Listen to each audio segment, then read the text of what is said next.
నమస్తే అందరికీ. అందరు ఎట్లున్నారు? మంచిగున్నారా? నేనైతే జబర్దస్త్. ఇలా ముచ్చట ఏందనంటే బాక్స్ ఆఫీసు వరుస విజయాలతోని హిట్లు అందుకుంటున్న మన జాతీయ ముద్దుగుమ్మ రష్మిక. కాదు నేషనల్ క్రష్ రష్మిక. అయితే ఈ ముద్దుగుమ్మ ఇటీవలనే పెద్ద మొత్తం ఉన్న సైన్మాలే కాకుండా కథల విషయం ఉంటే మటుకు చిన్న సైన్మాలల్లో గిట్లా నటిస్తున్నదంట.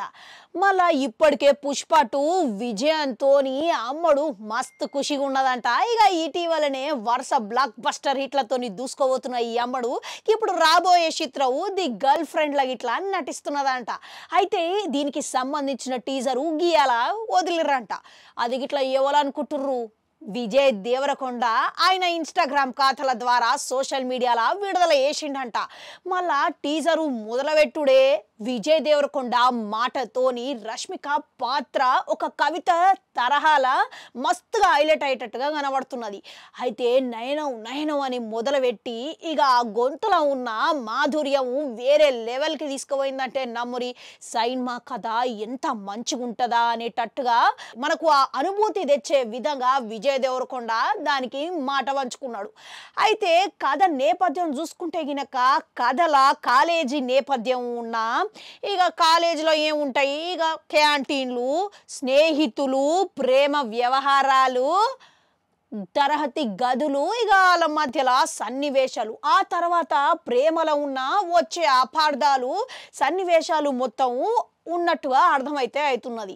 ఇక మునిపెన్నడు చూడని విధంగా కథ ఉండబోతున్నట్లుగా తెలుస్తూనే ఉన్నది.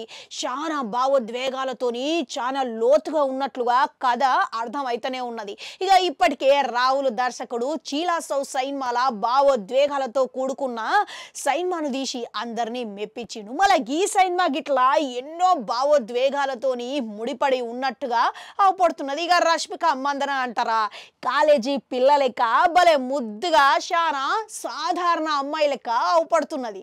మరోపక్క రష్మిక మంతన పాత్ర చూస్తుంటే అన్ని పాత్రల కంటే ఈ పాత్ర అన్నిటికంటే ఇప్పటి వరకు విభిన్నంగా ఉండబోతున్నట్లుగా ఇట్లా తెలుస్తున్నది. మళ్ళీ ఆమె నటన గిట్లా చాలా ఆకట్టుకునే విధంగా అందరి కళ్ళు ఈమె మీద పడేటట్టుగా అవపడుతున్నది.